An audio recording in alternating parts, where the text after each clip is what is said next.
Okay, guys, this is Donnie and Sandra, and we are in Ashe County, North Carolina. Ashe County, North Carolina. And so, for those of you that may be hearing this for the first time, Sandra and I are, we got a challenge. We have challenged ourselves that we are going to stay at least one night in every county in North Carolina. Now, there are 100 counties, believe it or not, 100 counties in North Carolina. And through this whole evolution of this quest of ours, I have decided to start giving fun facts about each county, and now we've upped the ante to start telling you stories. Not all of them are going to be paranormal. Some of them are going to be paranormal. Some of them are going to be just weird. Some of them are going to be darn right just interesting. So you never know. Now, I like a good ghost story. For those of you that are out there that, I just thought I'd throw some other definitions on ghost, other than ghost. When we think of ghost, you got your typical, spirit that's haunting a house. Well, I thought I'd give you some other terms that people use in other parts of the world on what a ghost is. Now, these are some AKAs, or also known as. Now, I got Sandra here with me. Sandra? Hello. I'm ready hello. for the scary story. All right. Now, Sandra's not into ghost stories like I am. No. I like if she wants to say, "Hey, Donnie, what type of movie or what movie do you want to watch?" I'm usually looking for something scary, something spooky. That's just me. I like the weird stuff, and anybody that knows me knows Donnie likes the weird stuff. I like cryptozoology. I like the stuff that hides beyond the pale. And so, but these are some other terms for ghosts. Now, you have phantom, apparition. Now, sometimes you'll hear people talk about that. I saw a full-bodied apparition. A specter, a spirit, a spook, a wraith, which is a ghost-like image of someone shortly before and after death. A soul, a present, a visitant, a revenant, one that returns from the dead or a long absence. That's what the definition of revenant is. A wight, it's W-I-G-H-T, but it's pronounced W-H-I-T-E, like white. Pronounced white, defined as a spirit, ghost, or other supernatural being. An eidolon. An eidolon is a specter or phantom. A manes, that's M-A-N-E-S. In ancient Rome, they were believed to be the souls of the dead, ancestors, worshipped or benevolent spirits. Lemurs, they are sometimes referred to as the ghost of the forest. These are those animals that you see, these little lemurs. They're referred to as the ghost of the forest. They are looked as strength for spiritual protection, and if seen by someone repeatedly, it may be a sign that the person held a high position in another life. A shade, a spirit or ghost of a dead person residing in the underworld. A duppy, a malevolent spirit or ghost. And a doppelganger, an apparition or double of a person. It is German and literally means double walker, as in a ghost or shadow of yourself. Now, what I'm going to do here is I'm going to give you two ghost stories that I found. Actually, Sandra found them. Did you find these, or did I find these? And I think you found the scary places. Yes, I think that's what you found. Yes. We're going to show you some. I'm going to relate two ghost stories, two short ghost stories, and then I'm going to give you 3 locations that people said they're haunted. Now, one of them we went to today. I'll share that in just a minute. This is called The Woman in the Cemetery. The Woman in the Cemetery. This is the Jefferson Post in West Jefferson, North Carolina, ran a special section in commemoration of the county's bicentennial. The commemorative insert included a few ghost stories, included one about a haunted cemetery. Now, everybody says that the cemeteries are haunted. So, there's going to be one in there somewhere about a haunted cemetery. Now, it says that the alleged haunted cemetery is the Howell Hill Cemetery. Howell Hill Cemetery. Now that's Howell Hill Cemetery, located in Ashe County. Apparently, the cemetery was a popular spot for couples to park during the 1940s and 1950s. I got to admit, that would be the last place I'd want to take a date, is to a cemetery. But it says, one couple went out to the cemetery early one summer evening and had an encounter they would not forget. Now, there was a woman that was relating this story. I guess it might have been her uncle that actually had this happen. But it says, a woman in Jefferson, N.C., who was the niece of the man who encountered the apparition, told the newspaper what her uncle said happened relatively early, around 8 o'clock that evening. This is what she said. They were up there when they saw a woman rise up out of the ground in the cemetery. My uncle said that the woman had long black hair and was wearing a transparent or sheer white dress. They never saw her face because her hair was in it. Well, even though the wind was not blowing, her dress was flowing everywhere. He said that he started the car, and as they pulled away, they felt a strong draft in the car. And they both turned, and the woman was sitting in the back of the car. By the time he stopped the car to let her out, she was gone. And it says the Post report also notes that the caretaker of the cemetery has seen the woman, and she has been seen by unnamed other people in the area. Okay, first of all, you would not get a second date after that. No, no, that would not happen. I just can't imagine. Now, as spooky as I am about things, I mean, come on now. I'm going to take my date to a cemetery. The first thing I'm going to think of is, what is she thinking about me when I want to take my date to where the dead are? I mean, that's the thing. A scary movie is one thing, but you're talking about a cemetery. Yeah. A cemetery. That's what I thought. I guess they figured they wouldn't be bothered. Yeah. Or maybe that was the last place that they would think, a park. Usually park. Yeah. You go to that's usually where cops are going to run you off. Mm-hmm. I guess people just never think that, they're going to go to a cemetery. But the next one, guys, the next one is the Baptist Chapel Church in Helton, Ashe County, North Carolina. According to a local legend, Baptist Chapel Church on Big Helton Creek in Ashe County, North Carolina, has two ghosts. The first account is of a black dog, which appears in the door of the church from time to time. The second accounts say that when workmen were constructing a road below the church, a grave was opened up. Some thought the skeleton found was that of an Indian. Others thought it was the skeleton of David Helton's wife. At any rate, the skeleton was put in a box, and the box was placed under a back pew of the Baptist Chapel Church. Supposedly, the spirit of this person haunted the church until it was reburied some years ago. I just find that so wild that somebody would put a skeleton in a box and then place it under a pew. Go think. Now, I dug some information up on black dogs. Everybody hears of a black cat. We think of a black cat, oh my goodness, don't let a black cat cross your path. It's, superstitious, it's bad luck. Well, a black dog, in spiritual terms, is a dark one, related to death and evil. A black dog sighting meaning and the ghost meaning are the same. The ghost dog meaning. The ghost dog meaning, yeah, thank you. The ghost dog meaning are the same in all the European cultures.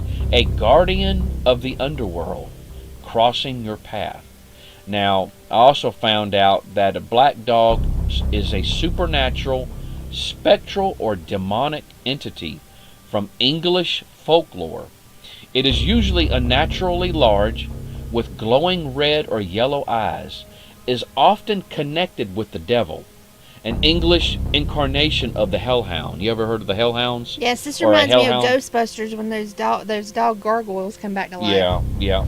And is sometimes is an omen of death. And so that is the two stories.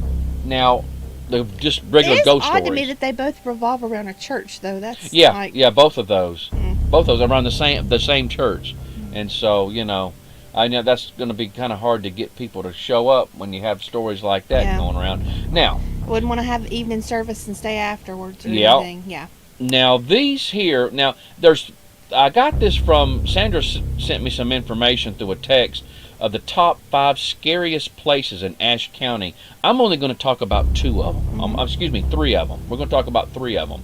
So if you want to go on and learn more about this, just Google top 5 scariest places in Ashe County, and you'll see it pop up.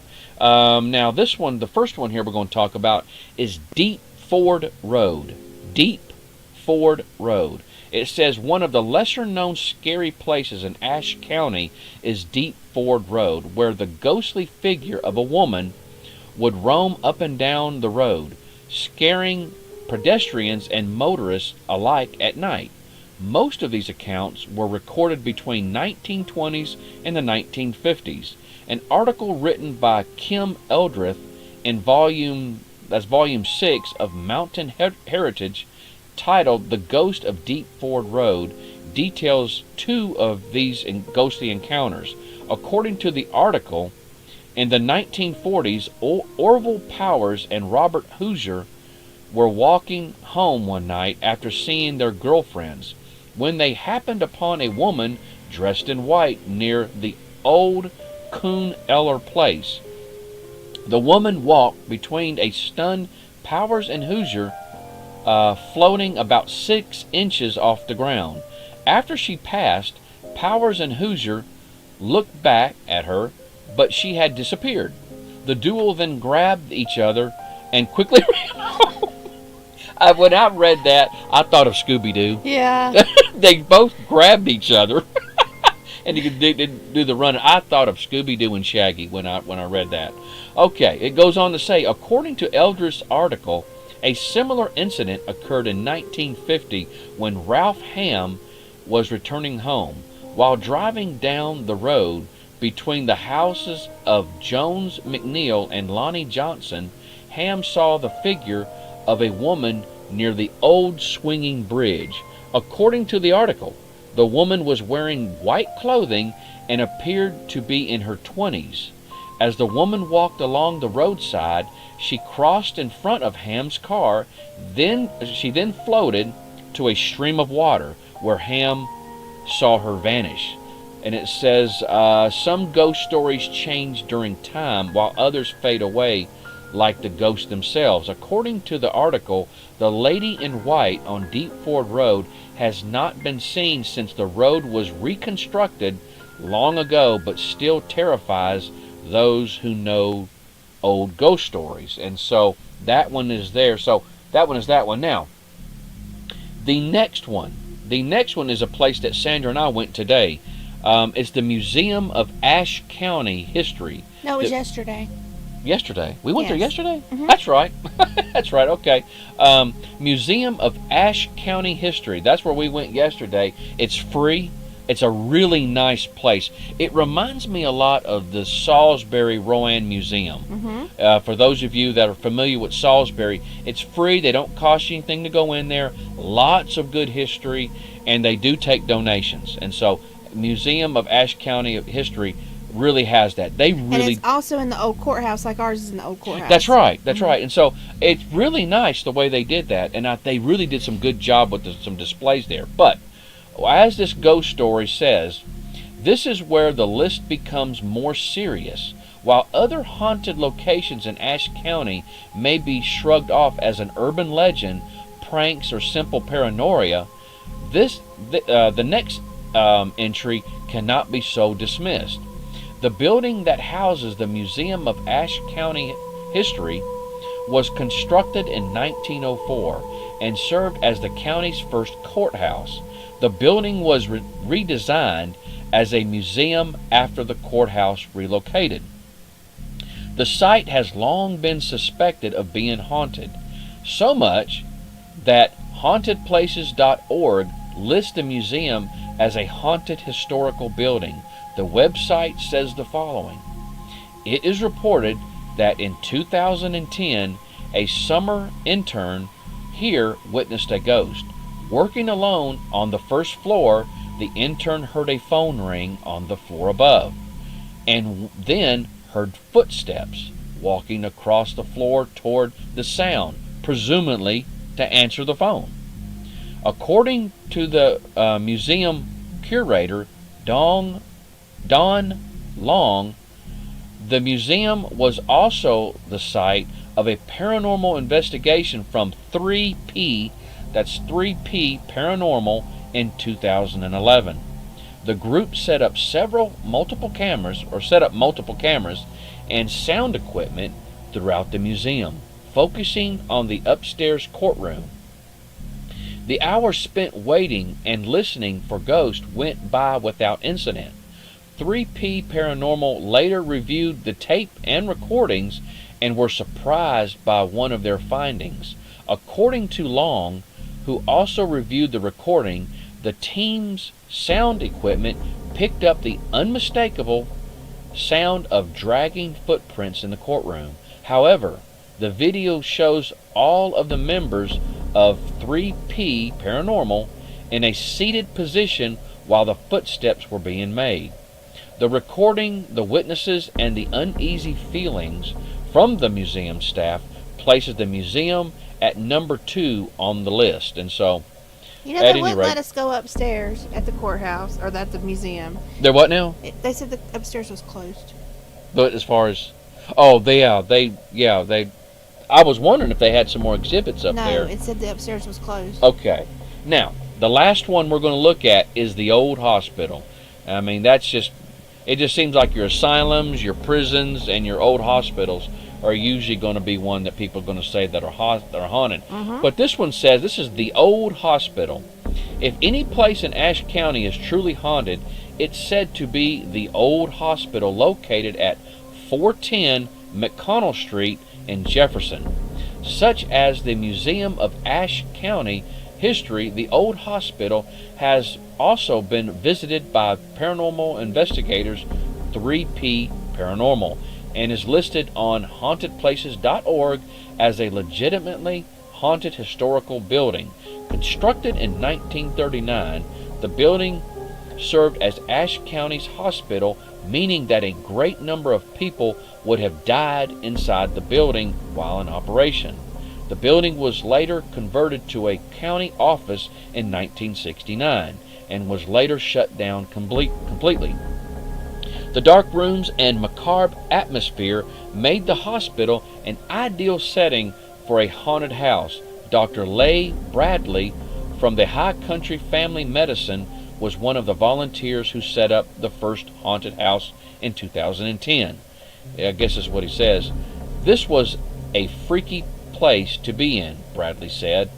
I didn't like being alone in there during broad daylight.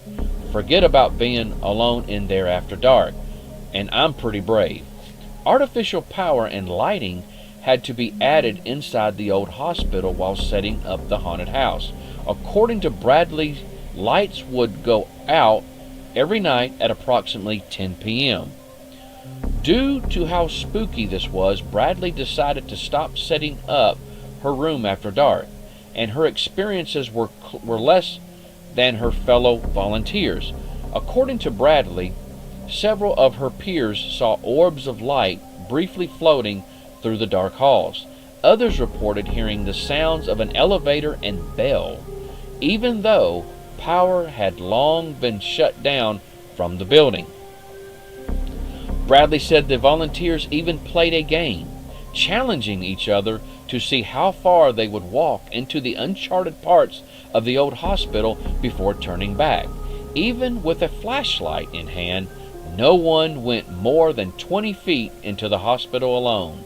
The main thing is there is just a real spooky feeling you get in the hospital.